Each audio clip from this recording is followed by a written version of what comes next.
Everything falls apart in this man's life when he discovers his wife's treachery and his daughter's perfidy. Crushed by the betrayal, he decides to take violent revenge to bring justice and punish those who betrayed his trust. This is a story about the journey of a husband and father, imbued with intrigue and unexpected turns of events.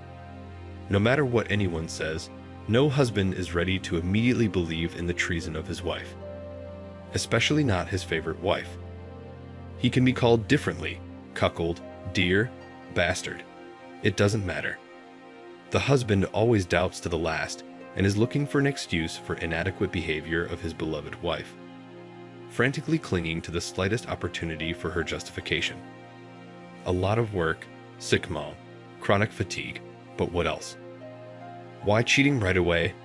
Well, came to visit an old school friend, plumber, TV master. We don't live in airless space. We are surrounded by people, old or new friends, girlfriends. Wife is also a human being, and she has her own social circle. Now and every male acquaintance of hers to see a lover, or what? Approximately so reasoning noble deer, crowned with branching prize antlers, enthusiastically looking for the slightest opportunity to explain the recently changed behavior of his wife. Even when she is caught red-handed, some creatures of the male sex manage to find excuses for her. Interestingly, everyone around knows that the wife is in full swing with another, but they do not hurry to tell the horny husband about it, and not out of any desire not to traumatize the unfortunate one. In our extremely feminized age, cheating on your wife is considered a feat, and except for squeamish pity and contempt, deceived spouse, cause others cannot. Well, he finds out about the treason, and what? What will he do? All courts are on the side of women. Children will remain with her, and the property, at least most of it, will be given to the former wife and began to be her lover. So the husband will be the last to know about his wife's infidelity, and mostly by accident. My wife Sveta and I were already married, without little, a quarter of a century, when I began to notice that the behavior of my other half began to change. In fact, the change in the behavior of a naughty wife, visible to the naked eye. Sveta began to dress up at work under the pretext that she was promoted, and she must look at the level, as an example for subordinates. High-heeled shoes, lacy lingerie, chain rings, short dresses, appropriately tinted face. Intimacy became very rare. That headache, that tired to exhaustion, that some other devil will make up. She changed her perfume without even asking if I liked it or not. She didn't seem to care what I thought. Already at this stage, I had to think, and to put it mildly, in the strange behavior of Sveta. But I continued to believe in her faithfulness and resolutely canceled all doubts. Especially for all our married life, she gave me no reason for jealousy. I must say that my wife was beautiful. She really was. Men craned their necks when she and I passed by, and Sveta liked it very much. She was flirtatiously wiggling her ass, not embarrassed by me at all. I should have slapped her, or at least demanded her to be more modest. But I, like an asshole, wrote it all off to female nature. All the more my wife reacted painfully to my remarks to her. Beautiful woman, always angry. And on the other hand, where have you seen beautiful and kind? Beautiful women are all evil nowadays, and the ugly ones are even meaner. That's the harsh truth of life. I must say that by the time of my wife's transformation, we had an almost grown-up son. Almost, because he was still studying. But soon Dima was graduating from university and was going to get married. So our mom was free to do what she wanted. Freedom. She didn't take me into account. About a year ago, Sveta started going on business trips. At first not long, then she started to hang out for a month or even two. According to her, she was raising the branches of the company from the ruins, where she worked tirelessly. Now that's where I'd be worried. But no, I had my hands full. I also began to go on long business trips, and with my wife began to see even less often. One day I came home and my wife said, "I'm pregnant, 6 weeks already. What are we going to do?" That's a twist. I scratched the back of my head. God's children. If I'm not safe, we'll have our own baby. My wife just looked at me with her blue eyes. Started running tests. Turns out we're having a girl. Well, not bad either, especially since we already have a boyfriend. Speda's pregnancy proceeded normally. The girl developed healthily. Everything was fine, but the closer were the births, the darker my wife became. Her temper had gone completely out of whack. I read somewhere that pregnant women have a strong desire for intimacy, and the closer the labor, the stronger the desire. In our case, it was the opposite. Speda became irritable. Intimacy was out of the question. Even my touch caused her to shiver and a crooked, squeamish smile. Well, what to do? Probably, this desire in different women manifests itself in different ways. 9 months flew by quickly, and one rainy fall night, I took Speda to the hospital. By the time my daughter was born, I was already 42 years old. I had some life experience. And by that time, I had already occupied a decent position. I was the chief engineer of a pipe foundry. When I got the call that Speda had given birth, my joy was unprecedented. I, along with other happy fathers, just did not jump for joy under the walls of the hospital. I really wanted to see the baby. It seemed to me that with the birth of a daughter, our life with Speda will return to its former course, and we will find peace and quiet. And then came the epiphany. In the evening, I got a call from a good friend of mine. He worked as an anesthesiologist at the hospital where Speda gave birth.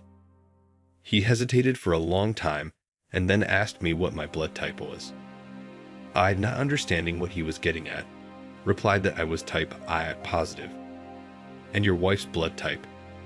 I could sense the tension in his voice. Yes. What happened? Why do you ask? My heart pounded alarmingly, and I sat down on a stool. You see, your child has the third blood group with positive rhesus. Very quietly said my friend. And that just can't be. There can't be a third type in your baby. It seems, you are not the father. For a while I sat in silence. I was out of breath. I stared at one point, trying to gather my thoughts. Suddenly, I realized that my hopes of getting my past life back were dashed. It's impossible to bring back the past, and Speda was the past for me. That's unforgivable. I opened the window. A chilly, rain-scented autumn wind blew into the room. Men don't cry. For a long time, I stared at the wasteland covered with the stalks of weeds, blackened by the rain. My hands were balled into fists. It was like I had my heart in them. Somewhere inside, pain was born. It slowly spread through my body, filling every cell. To keep it at bay, I began to pace the room. From the window to the door and back again. Everything started to fall into place. Long business trips, work delays, trying to look good. Refusing to have intercourse with me. She was carrying another man's child, and she was disgusted by my touch.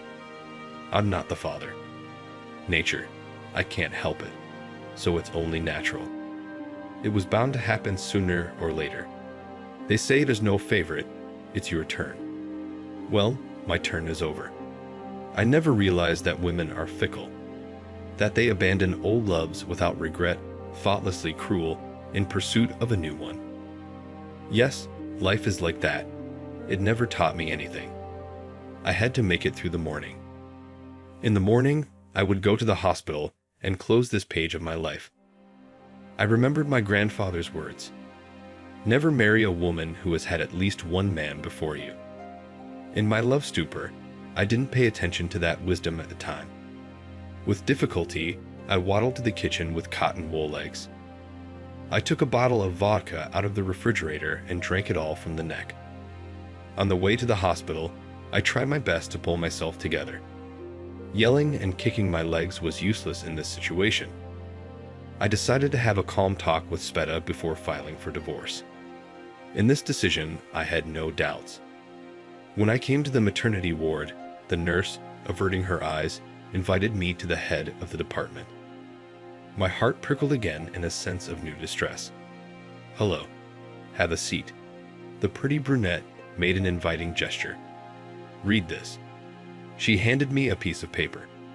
On it, in light colors, was written the abandonment of the child. For a while I was in a stupor, not understanding anything. "Yuri Pavlovich," the lady of the house continued, "your wife filed a waiver and left the hospital early in the morning. A man took her away. The doctor anticipated my question. That's all I know. I know the girl is not your daughter, but you're married to her mother and you're legally her father. If you file a waiver too, the girl will be sent to an orphanage. But the thing is, she's been diagnosed with a prolapse of the heart. You don't live long without surgery." The headmistress corrected some papers on the table. "We'll do our best, of course, but we don't do this level of surgery on newborns. Only abroad, and that's a lot of money. The only hope is that she will be adopted by wealthy people who will be able to pay for the operation." I was shocked and silent. I had nothing to say. What was there to say? It's someone else's child. Why should I be involved in her life? After all, she has a mother and father who don't need her either. Especially if she's sick. Maybe death would be the best thing for her. "You're right. Give me the paper. I'll sign the waiver." I knew I was taking away the girl's last chance. She's not likely to be adopted quickly, especially if she's sick. There aren't many healthy ones around here. I didn't know what was more: emotions, resentment towards her mother, my wife, or the desire to end it all as soon as possible. I signed the standard waiver form and headed home. Against the background of my decision, the treason of Sveta somehow faded into the background. She ran away, so what the hell with her? Tomorrow, I'll file for divorce and forget her like a bad dream. Don't lie, you won't. My subconscious whispered to me. I even shook my head a few times, trying to push away the bad thoughts. I said goodbye to the doctor and headed for the exit. Somewhere in the back of the ward, a baby was crying. For some reason, I thought that it was a little girl crying, who was deprived of the right to life by the closest people, thrown into the vortex of life, cynically doomed to death. My feet carried me down the white corridor. I went screaming, ignoring the nurse who tried to stop me.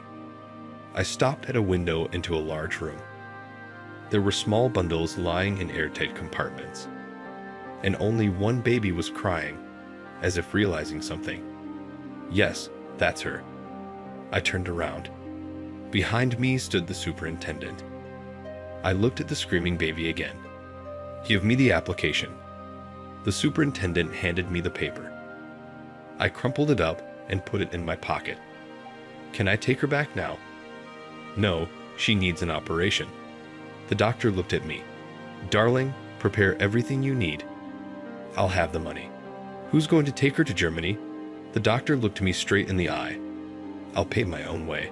Prepare for surgery." I turned around and walked briskly toward the exit. I already knew what I had to do. "Yuri Pavlovich." "What will you call it?" The superintendent asked me loudly. "Natasha."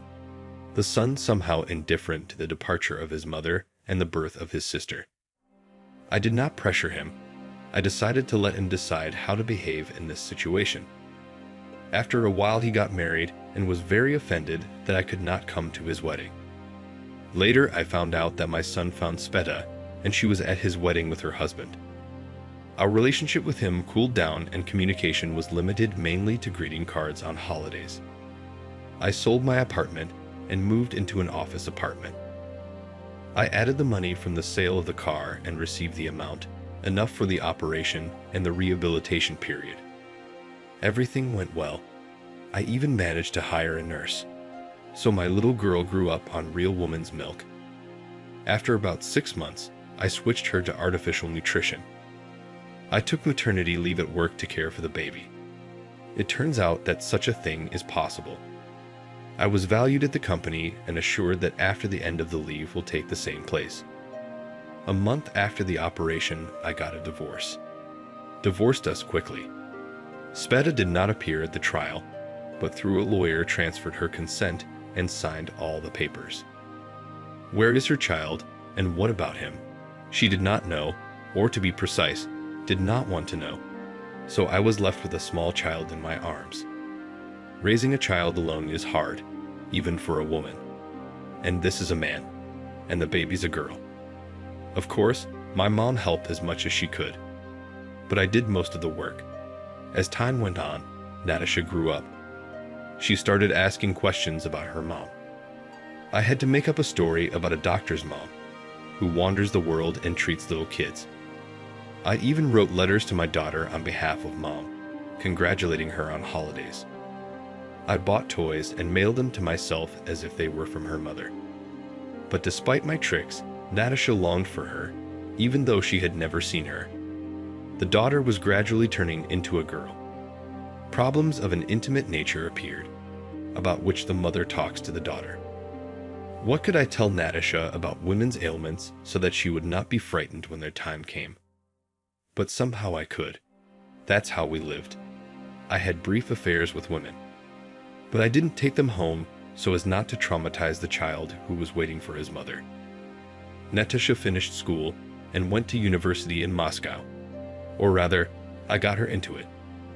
I used all my connections and managed to push her into the budget department. Natasha had my last name and thought of me as her father. She was already in her 4th year when Sveta came into her life. She found her in Moscow, and her daughter fell into her mother's arms. I can only guess what Sveta told her about me. But Natasha apparently forgave her, and even moved in with her. Sveta lived in a prestigious neighborhood near Moscow, in the big cottage. And understandably, for Natasha it was like a holiday, to change the dull dormitory to such a nice house. About all this, my daughter wrote me in a letter. She thanked me dryly for my concern. But now she found her own mother, and no longer needed my care. 6 months later, I learned that Natasha had married a major. My mom must have done her best. I wasn't invited to the wedding. A week later, Natasha called me. She screamed that she knew I wasn't her father, that I was the reason mom left, that I'd robbed her of her mother's love. She said something else, but I wouldn't listen and hung up. I was already 62 years old and retired. I gave up my office apartment and moved to Vitebsk, my mother's homeland. There was an old house there, which I inherited.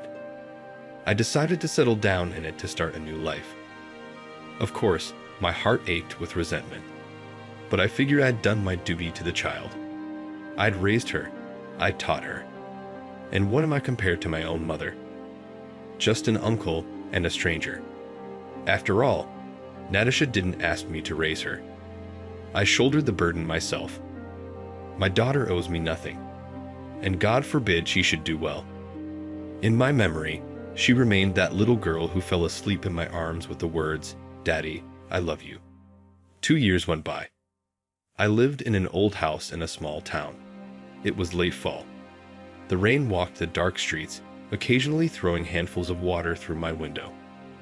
I sat on the old leather couch, turned off the floor lamp, and with my eyes closed, listened to the music coming from the old radio.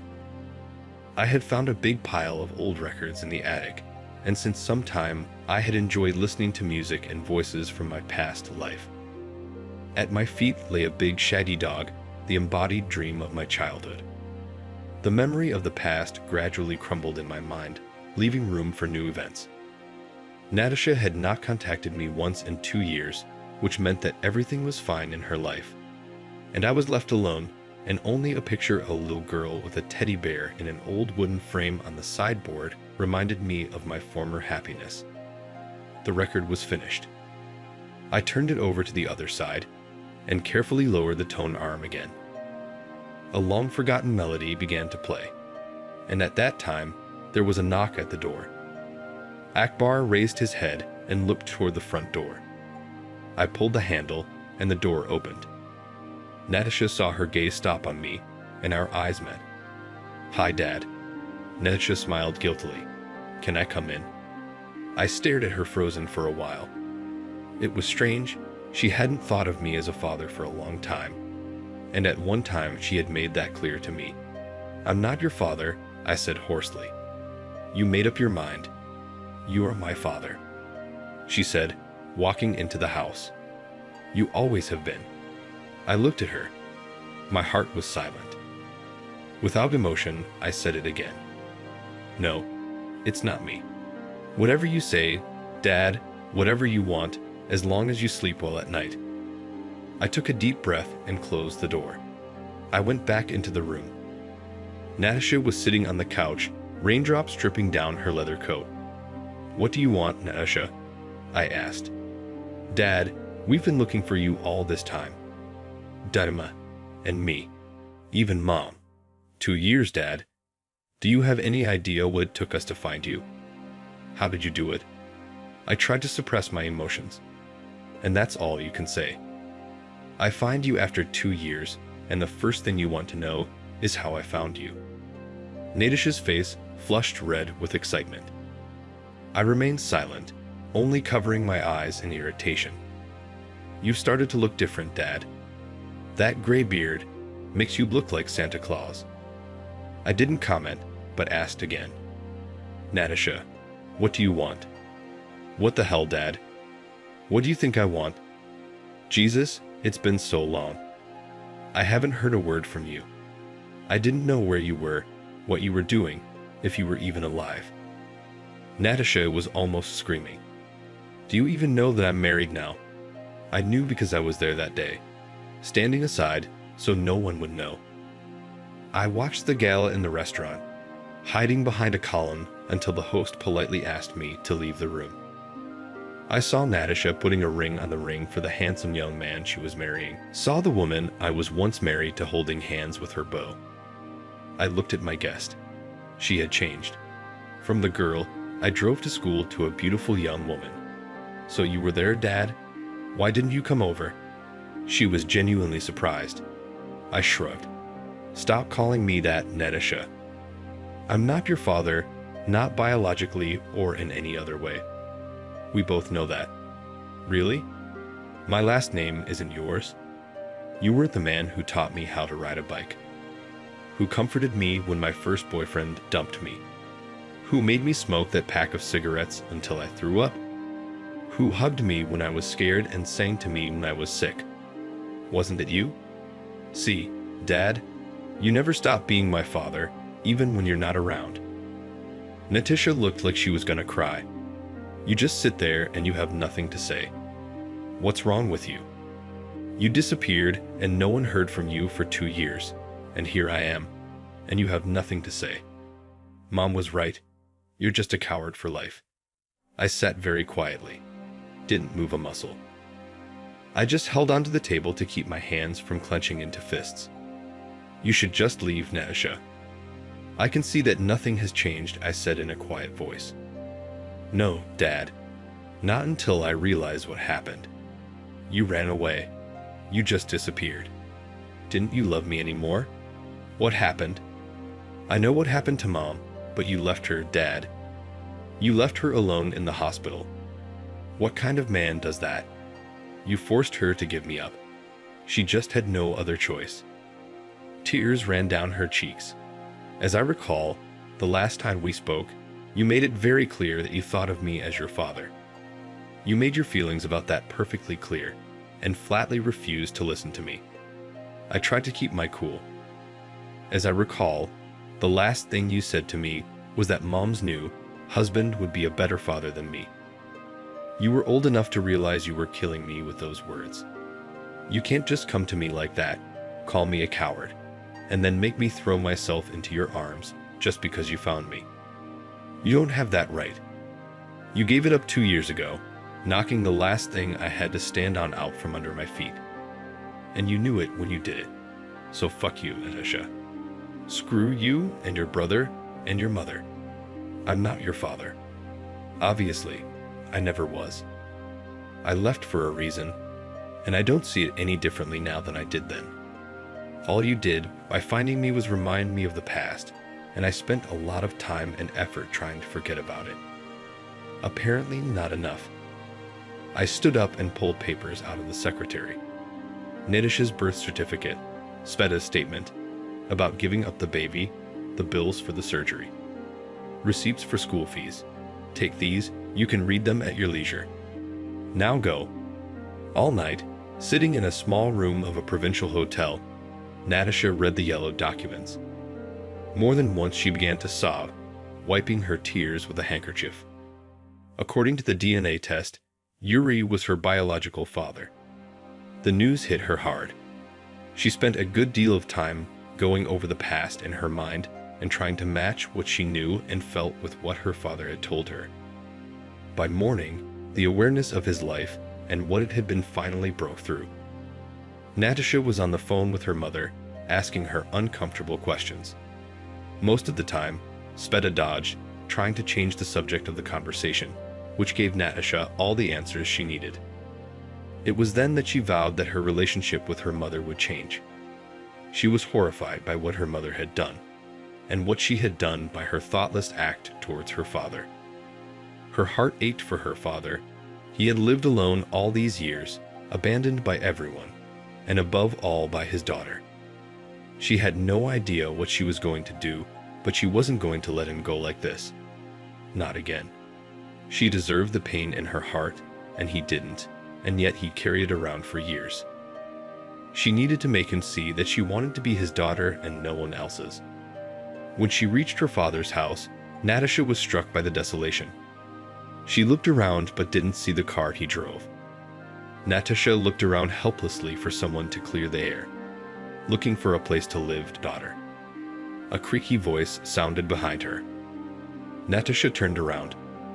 "Hello, where's the landlord?" she asked a short old woman, apparently a neighbor. He left, took the dog, and moved out, but he left his keys. He didn't say where he was going. Natasha's heart sank. "No, honey." The girl stood silently looking at the empty house. Natasha never saw her father again. She had tried to find him for years, but without success.